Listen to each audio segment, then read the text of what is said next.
Após a morte do grande líder Josué, a nação de Israel se encontra em uma encruzilhada. A terra prometida foi conquistada, mas a promessa de paz duradoura parecia se dissipar no ar quente do deserto. Uma nova geração, que nunca viu os milagres no Mar Vermelho ou a queda das muralhas de Jericó, assume o palco. É neste cenário de desorientação e amnésia espiritual que se desenrola o livro de Juízes, uma crônica sombria e cativante de um ciclo que parece não ter fim. Este não é um tempo de heróis perfeitos, mas de líderes improváveis. Não há um rei central, não há uma unidade nacional. O que há é a dura realidade de um povo que, na ausência de uma liderança forte e piedosa, se volta para a própria vontade. A frase que ecoa como um sino de alarme ao longo do livro é: naqueles dias não havia rei em Israel. Cada um fazia o que achava certo aos seus próprios olhos. Este é o ponto de partida para um ciclo vicioso de desobediência, opressão, arrependimento e libertação. A tragédia começa com uma simples, mas devastadora constatação. A nova geração não conhecia o Senhor, nem tampouco as obras que ele fizera por Israel.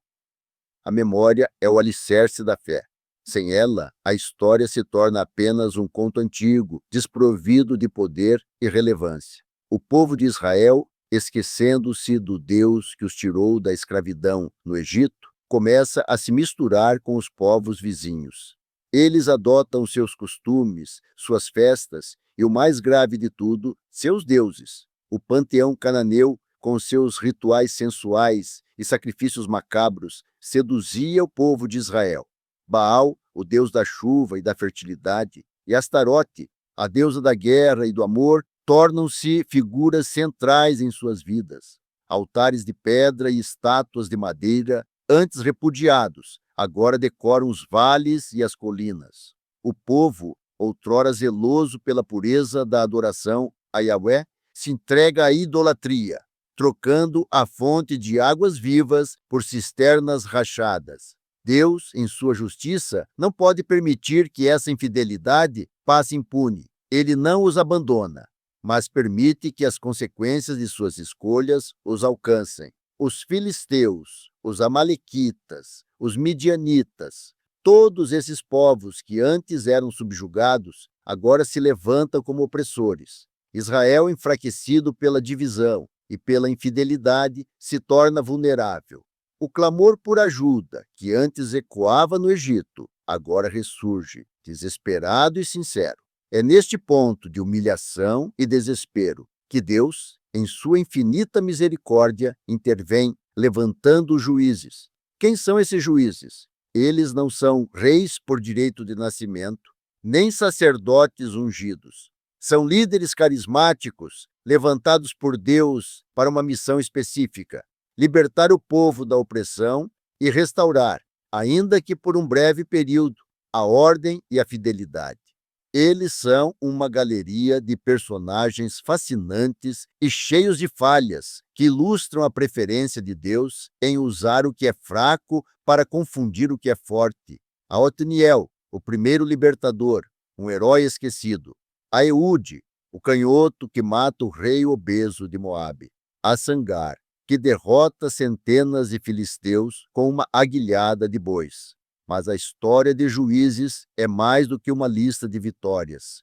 É uma narrativa sobre a fragilidade humana e a fidelidade divina, contada através de personagens que, apesar de suas imperfeições, são a mão de Deus em ação. Em meio a um cenário de opressão e desespero, surge uma luz inesperada. Débora, uma mulher, profetisa e juíza. Ela não lidera exércitos, mas governa Israel debaixo de uma palmeira, onde o povo busca sua sabedoria. Seu nome significa abelha, e sua liderança é tão forte e organizada quanto um enxame. Quanto os cananeus, liderados pelo temido general Sísera, oprimem o povo, Débora convoca Baraque, um comandante militar. Ela o desafia a liderar o exército de Israel, prometendo que Deus o entregará a vitória. Baraque, no entanto, hesita, pedindo que Débora o acompanhe na batalha. Ela concorda, mas com uma ressalva profética. A glória da vitória não será de um homem, mas de uma mulher.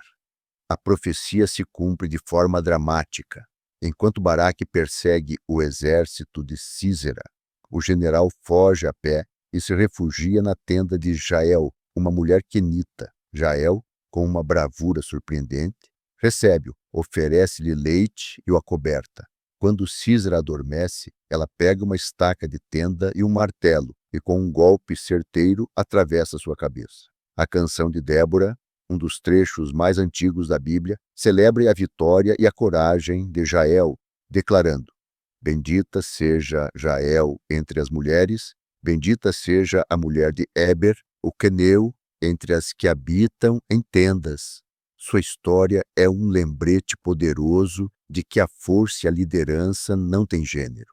A história de Gideão começa com ele malhando trigo em um lagar, um esconderijo improvisado para não ser visto pelos opressores midianitas. É nesse momento de medo e resignação que um anjo o saúda. O Senhor é contigo, homem valente. A ironia da saudação é palpável.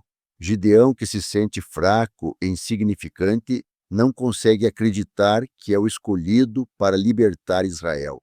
Ele pede sinais, um após o outro, para confirmar a voz de Deus. Deus, paciente, aceita o teste do velo de lã uma e outra vez, mostrando que a sua fidelidade não depende da segurança humana, mas da sua própria natureza. Ele reduz o exército de Gideão de 32.000 para apenas 300 homens, para que a vitória não possa ser atribuída à força humana, mas somente ao poder divino. Armados apenas com trombetas, cântaros e tochas, os 300 homens de Gideão derrotam os milhares de midianitas em uma batalha psicológica e sobrenatural. A vitória, no entanto, não resolve a ambiguidade de seu coração. No final de sua vida, Gideão, talvez com a intenção de honrar a Deus, constrói uma estola sacerdotal, éfode, com o ouro do saque.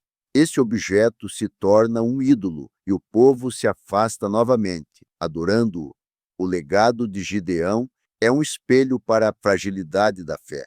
Mesmo com grandes vitórias, o coração humano pode facilmente se desviar.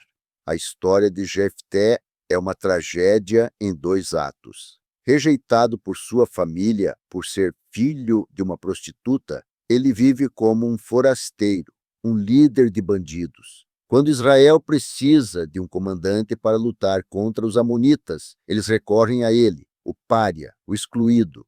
Jefté, amargurado, mas leal, aceita o desafio. Antes da batalha, em um momento de desespero e fervor religioso, ele faz um voto precipitado. Se me deres a vitória sobre os amonitas, quem quer que saia da porta da minha casa ao meu encontro, eu o oferecerei em holocausto ao Senhor. É um voto imprudente, talvez nascido da cultura pagã de sacrifícios, que a lei de Deus proibia. Jefté vence a batalha, mas ao retornar para casa, a primeira pessoa que sai para encontrá-lo com tamborins e danças é sua única filha. A dor de Jefté é palpável. A tristeza de sua filha, que aceita seu destino com resignação, é de partir o coração. A Bíblia não descreve o sacrifício em detalhes, mas a dor do voto, a tristeza do pai e a obediência da filha ressoam com uma melancolia profunda. A história de Jefté é um alerta sobre os perigos da fé sem sabedoria e da imprudência em momentos de desespero. Sansão é o juiz mais conhecido e, ironicamente, o mais trágico. Seu nascimento é anunciado por um anjo e ele é consagrado como nazireu desde o ventre de sua mãe. O voto de nazireu, uma consagração especial a Deus, incluía a proibição de beber vinho, tocar em corpos mortos e cortar o cabelo, a fonte de sua força sobrenatural. Com uma força descomunal, Sansão realiza feitos épicos. mata um leão com as próprias mãos, destrói um exército de 1000 filisteus com uma queixada de jumento e derruba os portões de uma cidade. Mas a fraqueza de Sansão não está em sua força física, mas em seu coração. Ele é atraído pela cultura e pelas mulheres filisteias, seus inimigos. Ele busca o prazer acima de sua missão e essa busca o leva a uma queda inevitável. Sua paixão por Dalila, uma mulher filisteia, se torna sua ruína. Seduzido e traído, ele revela a ela o segredo de sua força. Com o cabelo cortado, a força se vai. Ele é capturado, cegado e humilhado publicamente. Mas no fundo de seu desespero, ele clama a Deus por uma última chance. Deus ouve seu clamor. Com suas últimas forças, Sansão derruba o templo dos filisteus, matando mais pessoas em sua morte do que em toda a sua vida. Sua história é um lembrete vívido de que a força física é inútil sem a disciplina espiritual e a fidelidade ao chamado divino. Os capítulos finais de Juízes abandonam a narrativa de líderes e se aprofundam na escuridão moral de Israel. O livro não termina com uma vitória, mas com uma descrição chocante de um colapso social e ético. Um levita cuja concubina é abusada até a morte, a corta em 12 pedaços e os envia a todas as tribos de Israel buscando vingança. Este ato horrível leva a uma guerra civil brutal contra a tribo de Benjamim. O caos se instala, a idolatria se torna institucionalizada, a imoralidade se espalha como uma praga e a violência se torna a norma. É um tempo de anarquia, onde a ausência de uma autoridade piedosa e central permite que a natureza caída do homem floresça sem restrições. O último versículo do livro resume o espírito da época com uma clareza assustadora. Naqueles dias não havia rei em Israel. Cada um fazia o que achava certo aos seus próprios olhos. Embora Juízes seja uma crônica de falhas e decadência, não é uma história sem esperança. É a prova de que, mesmo em meio ao caos, a fidelidade de Deus permanece.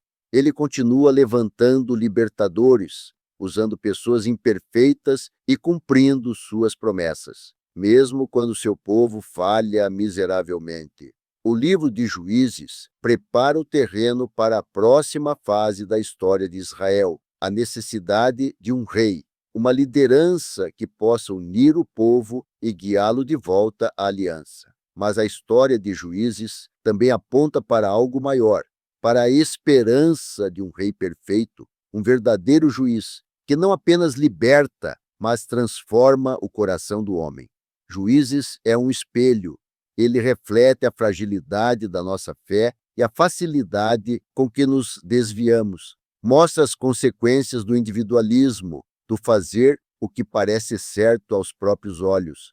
Mas, acima de tudo, ele nos lembra que, mesmo quando falhamos, Deus permanece presente, corrigindo, resgatando e conduzindo. E que um dia ele enviará o verdadeiro juiz, aquele que nos salva não apenas de nossos inimigos externos, mas também do inimigo interno que reside em nossos próprios corações.